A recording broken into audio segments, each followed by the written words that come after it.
Good morning, and thank you to the organizers for this invitation. It's absolutely fantastic to be speaking before so many familiar faces and being able to speak to an audience where security is really at the focus. Because so much of what is happening in society today depends critically on computer security. And I'm not just talking about the problems that we think of day to day in our research about commerce, about authentication, about the web. Even things as critical as how we decide who will lead our society, elections, are entangled at a very deep level with the security of computer software. So today I'm going to speak about a project I was involved with over the past few months that happened to coincide with the time between the presidential election and today. As you may remember, we had a presidential election in the United States back in November. I think some of us are still recovering. The outcome of the election, as we know, is that Donald Trump won the presidency. But before the election happened, people weren't predicting that, right? You remember 538 was predicting a 71% chance that Hillary Clinton would win. The New York Times, similarly, very high chance that Clinton would win. Why Sam Wong at Princeton was so confident based on pre-election polling that Clinton would win, he said he'd eat a bug if Trump won more than 240 electoral votes. Well, nearly everyone predicted a victory for Clinton, but the result, as we know, is that Sam Wong ate that bug. So what happened? Right? The election outcome was that Clinton received nearly 3 million more votes than Donald Trump, and Trump won the Electoral College by, well, not as he said, a landslide or one of the largest margins in history. No, not really. Actually, he won the election in one of the smallest Electoral College victories in history. There he is, 46, almost at the bottom. But what happened really? So why were the polls wrong? One explanation, and the explanation I think and have always thought is probably right, is what Nate Silver says, and what most of the polling experts says. Is our whole enormous industry of statistical research and polling was just systematically wrong this time. We got some things wrong. We were off by a long shot. Now there's another explanation, and this is the explanation that, well, Donald Trump, the president, has given, that the results would be rigged and that there was going to be dishonesty in many places. He even thinks and has said since the election that he thought that there was widespread cheating. Which of these explanations is correct? Well, probably not. The widespread cheating changed the outcome election. And I'll tell you why I think that's true in the course of this talk. But was rigging actually feasible? This is one question that I think we as computer security experts need to take seriously. And how can we find out, after something as big and complicated and world-changing as a presidential election, whether widespread security errors could have contributed to the wrong outcome? So this talk is going to address both of these questions, but before I get to these questions, I want to take you back just a little bit and tell you about how elections work in this country and how we use computers, because computer technology is now intimately involved. All right, so as a little bit of background, especially for people who are coming from abroad, a few statistics about American elections. American elections are massive. We have about 200 million registered voters in this country. But they're also highly distributed because we have this federal system. Most election logistics are handled by the states, by the counties, and even at the local level. The ballot design is different in municipalities across the country. We have complicated ballots, sometimes in over a dozen languages. And there are different ballots in most of the 13,000 voting jurisdictions that vote on election day. We're also very impatient here in the United States. We don't like to wait more than a few hours to know who won the presidential election, so we have this latency sensitivity. We want an election system that, despite all this complexity, is going to give us immediately a good idea who won. And for these reasons, we've largely adopted in this country electronic voting. We use 52 different models of electronic voting machines in different parts of the country. And that decision of which kind of technology, if any, is also left up to the states. You can see these are a variety of different states that have gone with different options. Even within individual states, often individual counties are making decisions about what technology to buy, how to apply it, and then administering it. Now, as I said, our ballots are long and complicated, and people in many other countries will find this shocking because often you see abroad a ballot with just one question, one race, a few different candidates. And when you have that style of ballot, it's pretty easy to count by hand, right? If you have just one race, a few different candidates, well, you have people divide the ballots into stacks depending on who won, and then you count how many ballots are in each stack. That's easy. Well, our ballots have more than one race on them. In fact, they often have significantly more than one race on them. Here, let me show you the other 6 pages of this ballot. Right? This example is is not so atypical in the U.S. of having a ballot that goes on for 8 or 10 pages. And that makes it so that we cannot just count these ballots by hand in an efficient way, especially if we want an answer right away. So instead, we use machines like these. These are the 2 predominant styles of voting machines in this country. And if you voted on November 8th, you probably recognize one or the other of these styles. They're either optical scan machines, where the voter fills out a paper ballot, like a Scantron testing form, feeds it into a scanner right there in the polling place. The scanner makes an electronic record, and the ballot goes into a ballot box.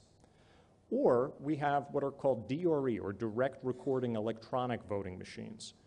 These machines, the voter interacts with a touch screen or another interface in order to cast their vote.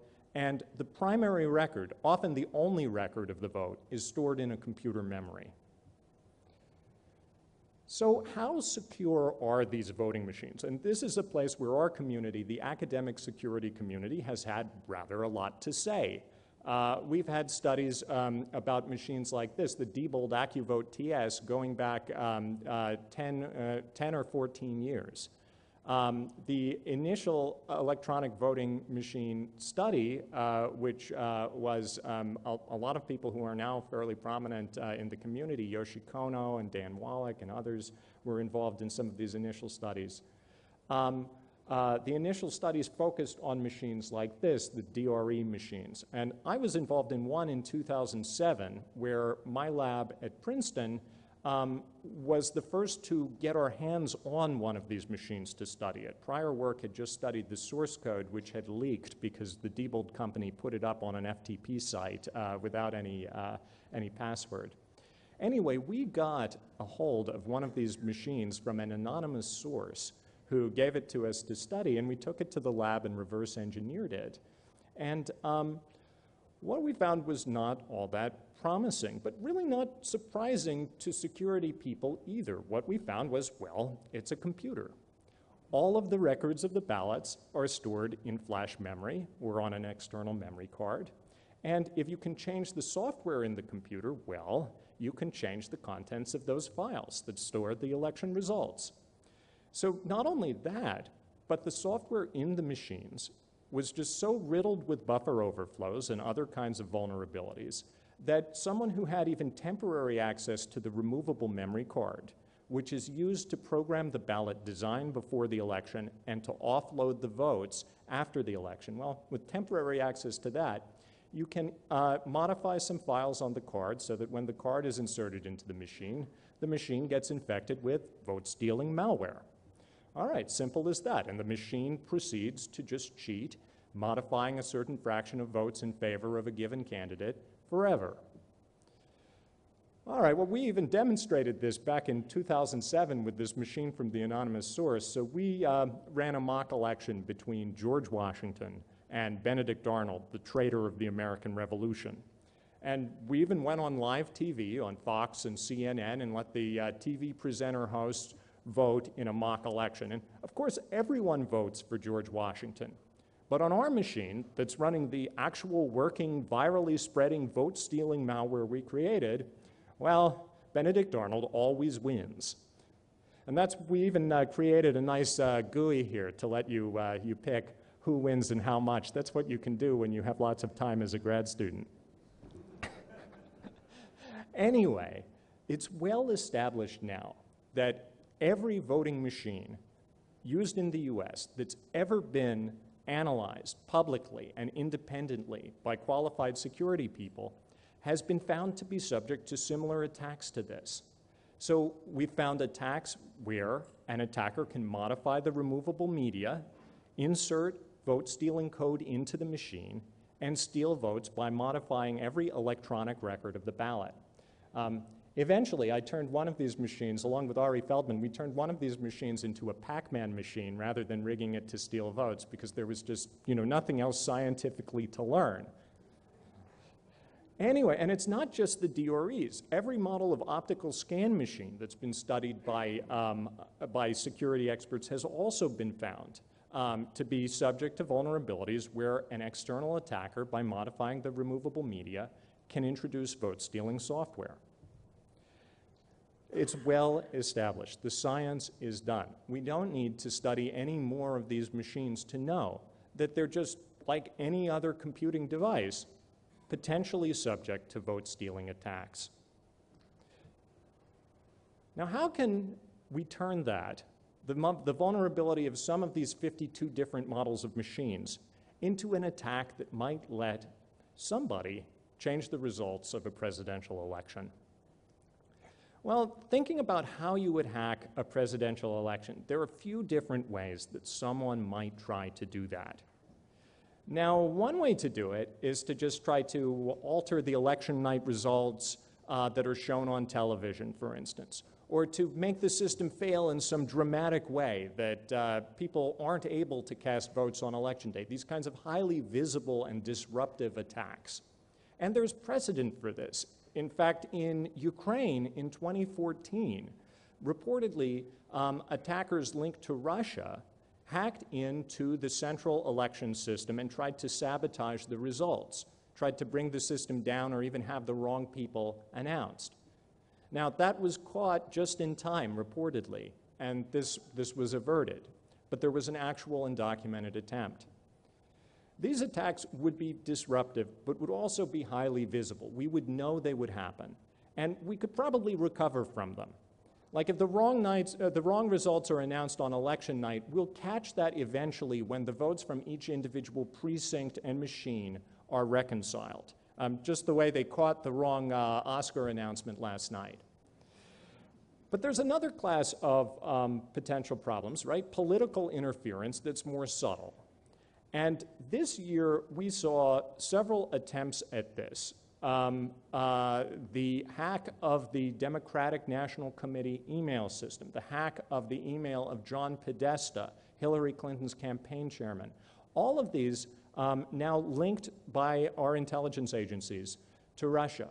And the intelligence reports say that these were an overt and centrally directed attempt to interfere with who won the election via political means. So we know that state-level attackers have been attempting to change who won the presidential election, and in a way where they have been caught red-handed. But not yet do we have any evidence that they hacked in through the machines. Now, would that be possible? Let's talk about that, because why might you want to hack the machines instead of going through all of these political machinations? Well, hacking the machines, instead of these other techniques, if you're not caught, guarantees that your candidate will be the president. Hacking the machines also potentially could be more subtle. Maybe you're not going to be detected. You could get away with it. In any case, though, there are a few challenges that you, a hypothetical state-level attacker wanting to influence the outcome of a presidential election, have to get around. All right, the first challenge, that diversity in American election equipment that I talked about. And when you think about that, having a heterogeneous system offers often some really great security benefits. There's not just one central place to hack in and change all the votes. On the other hand, in a close presidential election, that kind of diversity causes a problem for defenders too. So rather than having just one place to defend now, we have election systems in 50 states to defend, in many, many more counties than that to defend. And an attacker who's paying attention to the polls before the election can identify the states that are likely to be very close and can then pick whichever of those are easiest to break into to try to get in and manipulate the system. So we've converted the problem from one where we have only a small and centralized thing to defend to one where an attacker gets their pick from a big menu. All right, so maybe that challenge is not so hard for our attacker to overcome. But there's another challenge, and this one you might have heard about too, that the voting machines themselves are not connected to the internet. Well, that's a good thing, right? Because actually doing an internet voting system where we're going to have to plug everything into the internet, that's totally would be painting a bullseye on the whole system. But America's election machines are not as disconnected as we might think because they have to get that design of the ballot from somewhere. And our ballots are too big and complex to just key in by hand at every jurisdiction. Instead, they're developed usually from a central database that each state maintains. And then they're loaded onto the voting machines using centralized pieces of equipment, election management computers, that are run either by the counties or by outside vendors. And if you infect one of these election management computers, which often are on the internet in order to receive the ballot design from wherever it's being centrally designed, if you can infect those machines, well, you can infect the removable memory cards that carry them to the voting machines in the field, and you can infect all the voting machines in a whole county or region. So the question reduces to how hard is it to infect these central election management computers? Well, let me give you an example. In Michigan, 75% of counties in the state use just 2 companies to program their voting machines, and these are small businesses, each has fewer than 20 employees. They also sell things like I voted stickers and ballot papers and seals and so forth. A small part of their business has to actually do with security. Here's the website of one of the companies. We can see a little bit about their security consciousness. Like it says it doesn't have any HTTPS, I'm just noticing. They have nice photographs online of their warehouse facility where they keep the voting machines, of their machines, of all the systems they use to program it, lots of information an attacker might find useful. Even an employee directory with everyone's title, name, and email address. So I don't know about you, but if I were an attacker trying to attack these people to change the voting machines they program, I might start by doing maybe a spear phishing attack here. Maybe I'll forge an email to Sue right there, the administrative assistant from Larry, the president, and just ask her to please open this attachment urgently. All right, so actually our machines are quite centralized and are sometimes connected through a fairly direct path to the internet, where unsophisticated attacks, a simple spear phishing attack on a small business, might let you compromise a large number of machines throughout the Midwest. All right, we have one more challenge, though, which is those optical scan machines I talked about. 70% of votes today are recorded on some form of paper record. Now, paper is great. People call me a Luddite sometimes because I say that paper is so important to use in elections, but I take a little bit of offense at that. Really, it's just such a common sense security mechanism because anytime you have a critical system, you want to have some kind of physical backup. Just like if you flew on a plane to get here, right, it has a fancy GPS-guided navigation system. Well, it also, by law, is going to have a magnetic compass, just in case the computer system fails. It's the same way in your car. Even though we have these great attacks to hack into the car firmware and change things, almost all the time, we still have a physical interlock between the brake pedal and the brake. So there's something that you can do to prevent that kind of attack from resulting in immediate and certain death. Well, with elections, that kind of physical backup is paper. A paper record that the voter interacts with in some way that's going to record their vote in a way that's going to be out of reach of any purely computer-based attack. Now, paper, of course, can be tampered with too. We have old-fashioned techniques involving pencil lead under the fingernail and a few insiders. There are lots of ways to interfere with paper-based elections. But by combining a paper record of the vote with an electronic record of the vote, as we do, we make the attacker's problem pretty hard because a remote attacker can't interfere with that paper record, and a local but low-tech attacker is going to have a hard time interfering with the paper and the electronic records in a way that agrees, so long as we check the two records to make sure that they do agree with some kind of audit. Now, there's been a lot of science done over the past 10 or 15 years about how to properly audit electronic voting against a paper record. And we have really nice statistical results about simple ways to do this that are actually very effective in terms of policy. So there's an idea called doing a risk-limiting audit, which means that you want to hand count some random subset of the paper ballots, and you start with a small subset and grow that sample until you have high confidence that counting all of the paper would result in the right outcome. So you fix a level of confidence, so you want to be 99% sure, and do a larger and larger sample until you get there. Now, we could do that on the level of whole election precincts, like that illustration on the left shows you, although then you have to do a little bit more work in order to have high confidence that your sample, and those are each, I think, a 1% sample, is going to have evidence of fraud. If you sample individual ballots, as we have technology to do now, you can efficiently and with a smaller sample gain a high level of statistical confidence. And there are really good papers about this, including about ways that you can use computers to do a lot of the work of an audit while spot checking those computers so that you don't have to trust at all that they're behaving correctly.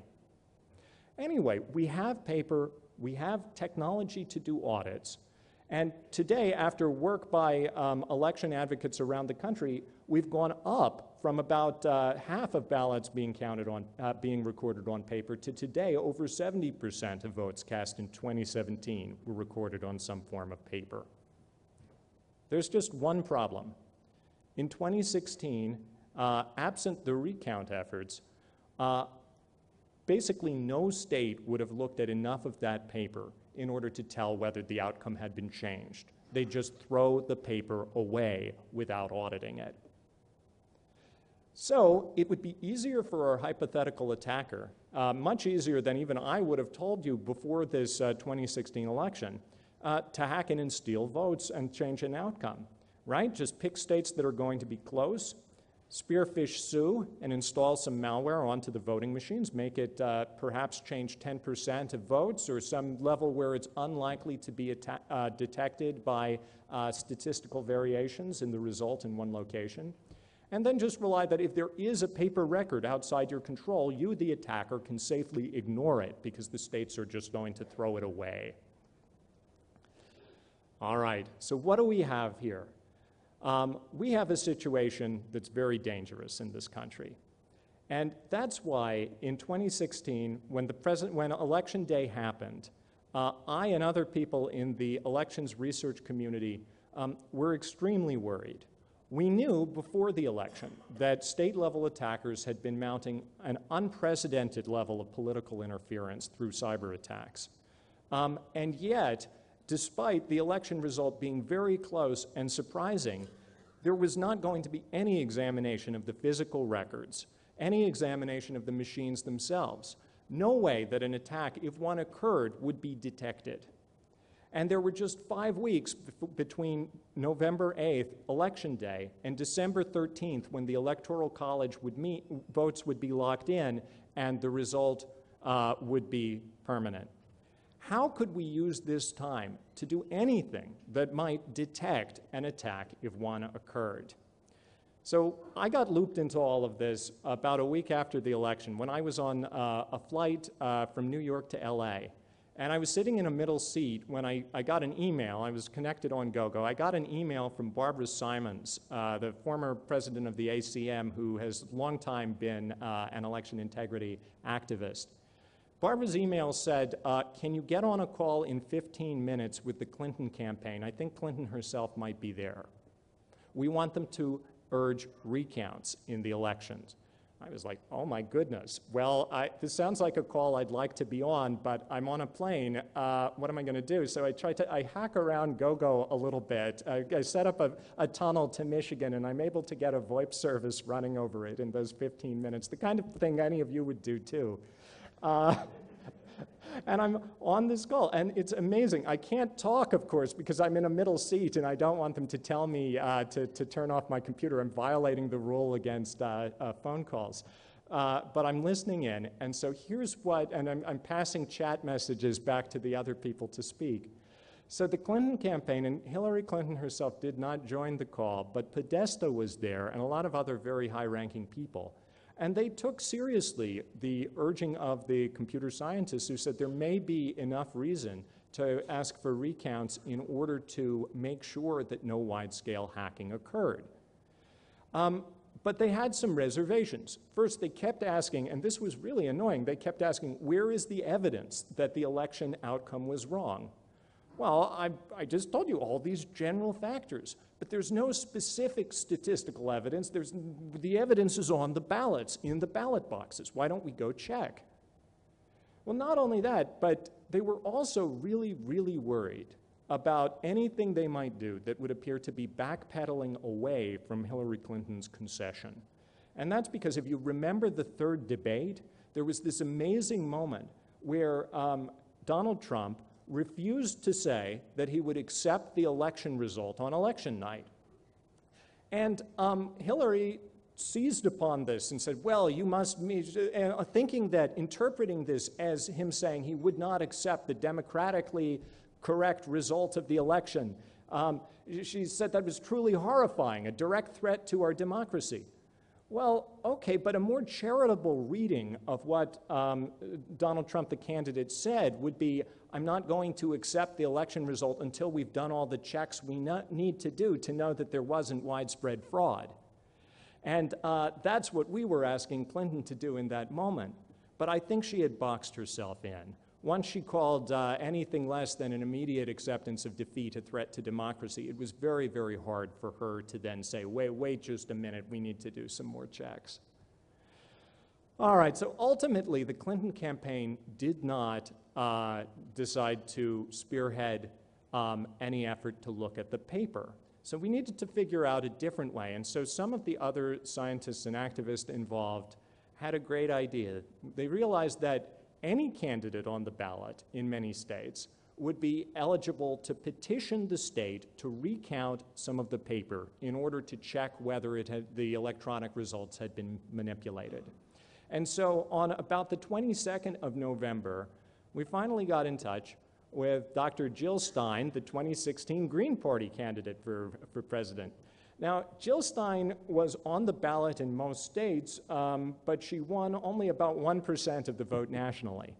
Nevertheless, she was willing to lead an effort to recount as a cybersecurity audit. And this was the key to allowing us to do some kind of examination, of forensic examination of the election results to actually tell what had happened. At about that same time, there was an article published about some of the conversations that we had been having with the Clinton campaign. And some of you may have read that. That's the only reason I mention it here. That article is here, Election in the New York Magazine. It's almost entirely based on second or third hand accounts. And very little here is true, except that some of us, including me, had been talking to the Clinton campaign. It talks about us having some kind of secret evidence of Trump's victory, of Trump's having won by cheating, but none of that is true. We were saying we have to look at the ballots to see the evidence. Nevertheless, this was published and resulted in my phone starting to immediately ring off the hook with reporters calling, demanding to know what is that secret evidence. And I don't want to tell people, oh, go away, we have no evidence, there's nothing to see here, because we want people to recount the election. And so what do you do? This is spreading like wildfire. So I published a piece on Medium the next morning. I stayed up all night with some people to draft this, and where I laid out the argument as best as I could for why we needed to do some election recounting. It's the only way to know whether a cyber attack changed the election outcome for sure, even though one probably didn't. All right, so all of this started a national conversation. Should we recount the election? Who's going to do it? How are we going to pay for it? The Stein campaign, meanwhile, started a crowdfunding campaign to raise money to recount in 3 states. And after 2 days, they raised more than $5 million from over 160,000 donors. That ultimately, she raised more than twice as much money as she did for her entire presidential campaign. So you can see how much people care about this issue. The next question was where to recount. If we want to do a spot check across the whole country, where should we target our resources? Well, thinking like an attacker, we'd want to target the places that an attacker would have been most likely to select themselves. So places that were likely to be close before the election. Modulo that, we want to find places that are going to be, that were victories for Donald Trump by a narrow fraction in hopes of catching election outcome altering fraud in its tracks. And then we'd want to limit it to places where there was some hope of actually looking at the ballots. In some states, it's actually illegal to do any kind of post-election examination of the ballots, even with the cooperation of the election officials and the candidates. So we ultimately narrowed it down to these 3 states, Wisconsin, Michigan, and Pennsylvania. All of them had extremely small margins, less than 0.8%. And in the first 2, Wisconsin and Michigan, any candidate on the ballot could petition for a recount. So why not other states? Well, the president-elect at the time had some nasty things to say about all of this. He's wondering why we didn't recount in California, Virginia, or New Hampshire, for instance. Well, California went to Hillary Clinton by 30%, so I'm not sure what kind of attacker would actually want to try to target California. New Hampshire and Virginia, there were legal reasons why we couldn't. Trump himself could have initiated recounts too if he believed that there was massive fraud, as he said both before and after the election, but he chose not to. All right, so after we raised the money, we picked the states. It was time for the recounts to begin, and they got kicked off in Wisconsin and Michigan with petitions filed by the Stein campaign under the election laws. Not everyone was a fan. President-elect Trump called the whole thing a scam to fill the Green Party's coffers, and he and his lawyers went on to oppose vigorously the recounting effort in all 3 states, legally and through PR means. At one point in Michigan, an attorney for the president-elect went in front of a state government body and argued that I should have my tenure revoked. But despite all of this noise, the real battle was being fought. And it was fought both by Green Party volunteers. Jill Stein's campaign had more than 10,000 people at one point doing things like observing ballots being recounted and providing legal assistance, and by a really great group of lawyers who specialize in civil rights litigation and elections. But what does a recount look like? It looks like this. This is a recount in Washtenaw County, Michigan, near the university, where Matt Bernhard, my grad student who worked on all of this with me, and I went and actually observed. And it's not like Florida in 2000, where you had these punch card paper ballots that were just an absolute nightmare to recount. No, it's very orderly. You have a couple of county employees looking at each ballot in front of a group of observers. They put the ballots in stacks by who won, and then they count the stacks. It takes 2 or 3 hours to recount a precinct. It's almost entirely silent except for someone reading out names, one after another. It also looks like this, though. This is where the sound and the fury is. It's in the court system, where at every step there were opportunities for legal challenges to try to prevent us from recounting. At one point, across those 3 states, our lawyers were fighting, I think, 7 legal cases in parallel at state and federal courts.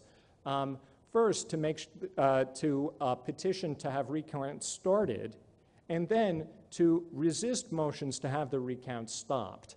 And I don't know, there are just so many opportunities under the law to interfere with this kind of process. The law is designed from a previous era where recounting ballots meant people had already counted them once, and now counting them again was just an opportunity to perhaps do some political shenanigans.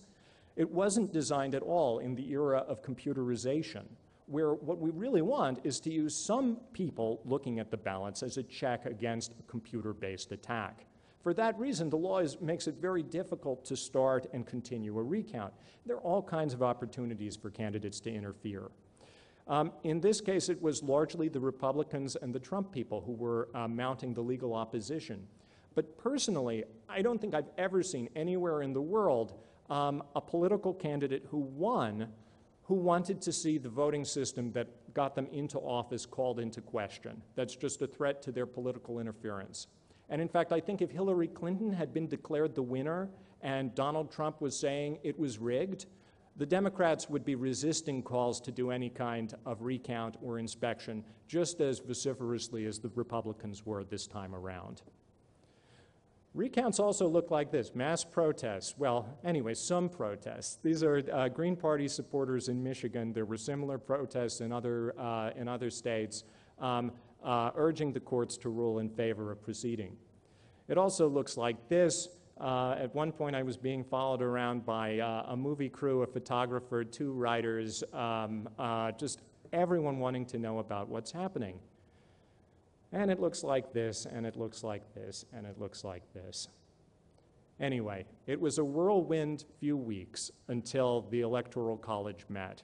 And we did all we could to try to examine as much of the physical evidence as possible under the law in order to provide a kind of security audit to the presidential election.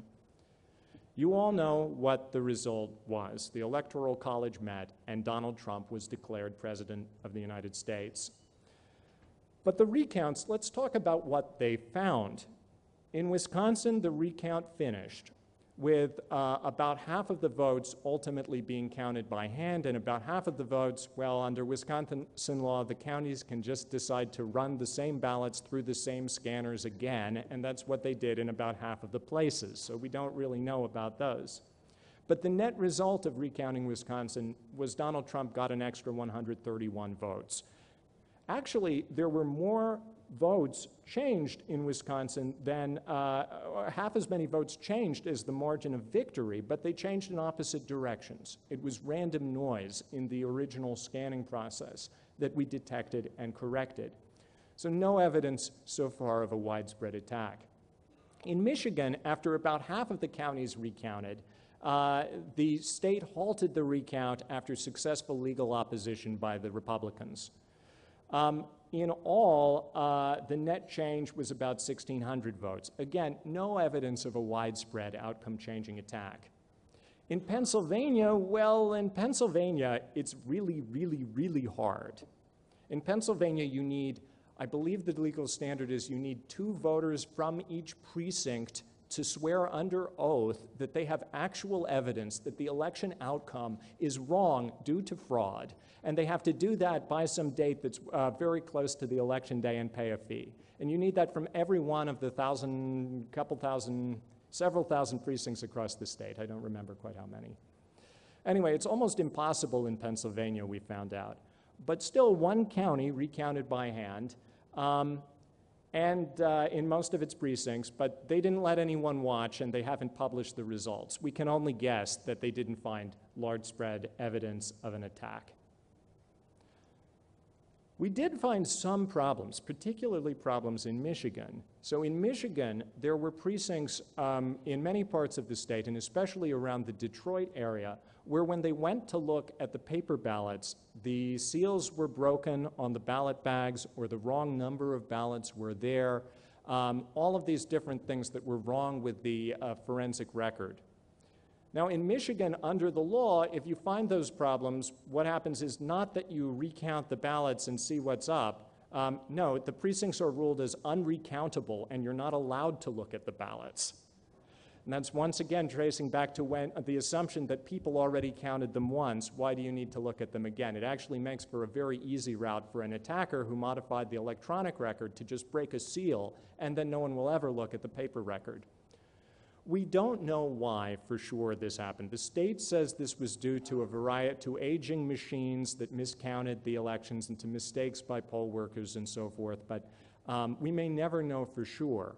But Michigan is going to get new voting equipment by the next major election, and we hope that that's going to do something to solve some of that problem.